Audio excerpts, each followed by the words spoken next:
शादी होको तो 4 बरस हुआ था। 4 बरस ही टॉर्चर कर रहा था उन्हें।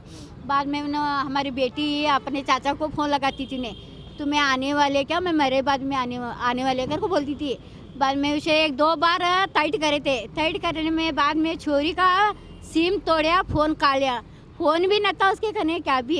ಅಲ್ಲ ಅವ್ರ ಮನೆಯವ್ರು ಎಷ್ಟು ದಿವಸದಿಂದ ಹಿಂಗೆ ಟಾರ್ಚರ್ ಕೊಡತ್ತಿದ್ರು? 4 ವರ್ಷ ಆತ್ರಿ. 4 ವರ್ಷದಿಂದ. ಆಕೆ ಅತ್ತಿನೂ ಭಾಳ ಕೆಟ್ಟ ಬೈತಾಳ್ರಿ ಆಕಿ ಜಗಳ ಮಾಡ್ತಿರ್ರಿ, ನನಗೆ ಬೈಬ್ಯಾಡ್ರಿ, ನಮ್ಮ ತಾಯಿ ಅಪ್ಪ ನಮಗೆ ಬೈದಲ್ಲ ಅಂತ ಜಗಳ ಮಾಡ್ತಿರ್ರಿ, ನನಗೆ ಕೆಟ್ಟ ಬೈಬ್ಯಾಡ್ರಿ ಅಂತ ಜಗಳ ಮಾಡ್ತೀರಿ. ಇವು ಬರೇ ಬೆಲ್ಟಲ್ಲೇ ಬಡಿದು, ಕೈಲೇ ಬಡಿದು, ಏನು ಸಿಕ್ತೈತಿ ಆ ಥರಲ್ಲೇ ಬಡಿದು. ಯಾಕೆ ಹೊಡಿತಿ, ನಿನಗೆ ನನ್ನ ಸತ್ರ ನನ್ನ ಮಗ ಸಿಗಂಗಿಲ್ಲ, ನಿನಗೆ ಮತ್ತೊಬ್ಬ ಹೆಂಡತಿ ಸಿಗ್ತೈತಿ ಅದು ಅಂದ್ರೆ ನಮ್ಮ ಹಿಂಬಾಲಿ ಒಟ್ಟ ಈಗ 8 ದಿವಸ ಆತ್ರಿ ಮಗ ಹೇಳ್ರಿ ಆರಾಮಿಲ್ಲ ಅಂತ ಹುಡುಗಿ ಆರಾಮಿಲ್ಲ ಅಂತ ಹೇಳಲ್ಲ ತೋರಿಸ್ ಹೇಳ್ರಿ ಅವ್ರ ಲಾಸ್ಟ್ ಮೂಮೆಂಟ್ಗೆ ಬಂದಾಗ ಅವಾಗ ತರಿಸಿ ಹುಡುಗಿ ಹೇಳ್ರಿ ನನಗೆ ರೊಕ್ಕ ಕೊಡ್ರಿ, ನೀವು ಏನಾರ ತರಿಸ್ತೀರಿ ಅಂದ್ರೆ ನಾವು ತರಿಸ್ತೇವ್ರಿ, ನಮ್ಮ ಕಡೆ ರೊಕ್ಕ ಐತೆ ಅಂತ ಮಗಳು ಹೇಳಿದ್ರು. ಆಕಿ ಏನು ಹೇಳಿರಿ, ನಾ ಸಾಯ್ತೆ, ನನಗೆ ನೀ ಯಾಕೆ ಸಾಯ್ತಿ, ಹಿಮ್ಮತ್ತ ಇದನ್ನು ಮಾಡ, ನೀ ಯಾಕೆ ನಾ ಎಲ್ಲಾರು ಅದೇವು, ನಾ ಜಪಾನ್ ಮಾಡ್ತೀನಿ ನಿನಗೆ ತಕೊಂಡ್ರೆ ನಾ ಬರಂಗಿಲ್ಲ ಯವ್ವ ಅಂದಲ್ರಿ. ಆಕಿ ಕೈ ಮುಗಿತ್ರಿ, ಮಗು ಒಂದು ಐತ್ರಿ, ಆ ಮಗುವಿಗೆ ಜಪಾನ್ ಮಾಡಂತ ಹೇಳ್ಯಾಡ್ರಿ ನನಗೆ. ಮಗುನ್ ತಕೊಂಡು ನೀ ಜಪಾನ್ ಮಾಡ್ರಿ, ಅದನ್ನು ಹುಡುಗಿ ಬಾಡ ಇದನ್ನ ಅದಾಡ್ರಿ.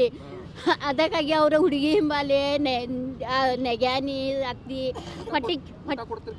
ಊಟನೂ ಕೊಟ್ಟಾರ್ರಿ ಹುಡುಗಿಗೆ. ನಾ ಸೇಬು ಅಂತ ತಿಂದೆ, ಗುಡಿಗೆ ತಕೊಂಡೇನ್ರಿ ಅಂದ್ರಿ. ಯವ್ವ ನಿನಗೆ ಕೂಸು ಹೆಂಗೆ ಜಪಾನ್ ಮಾಡ್ತೇನೆ ನಡಿ ಅಂದ್ಕೂಡೆ ನಾ ಬರಂಗಿಲ್ಲ ಯವ್ವ. ಅವ್ರ ಮಾವ ಏನು ನಾಟಕ ಹತ್ತೀರಿ ನೀವು ತಿಂಗಳ ಒಮ್ಮೆ ಅಂದ್ರಿ.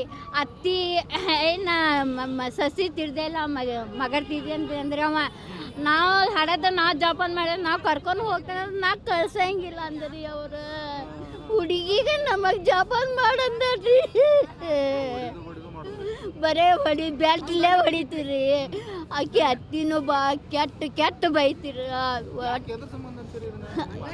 ಅವು ಹುಡುಗಿ ನಮ್ಮ ಮಗಳ್ದಿ ಆರಾಮಿಲ್ಲಿದ್ದು ಕೆಲಸ ಮಾಡ್ಬೇಕ್ರಿ. ಕೆಲಸ ಮಾಡಿ ಗುಡ್ಗಿ ತಕೊಂಡು ಹೋಗಿ ಮಕ್ಕೋಬೇಕ್ರಿ. ಒಟ್ಟೆ ಕೆಲಸ ಮಾಡ್ತೀವಿ. ಆಕಿ ತಂಗಿನ ಮಗಳಿಗೆ ಮಾಡ್ಕೊಂಡು ಮಾಡ್ತೀವಿ. ಆಕಿಗೆ ಫಿರ್ತಿಲಿ ನೋಡುದು ರೀ, ಈಕಿಗೆ ಕೆಟ್ಟಿಲ್ಲಿ ನೋಡುದು ರೀ. ಹಪ್ಪಿಜಾ ದೇಸಾಯಿನ ಎಲ್ಲಿ ತರಲಿ ರೀ.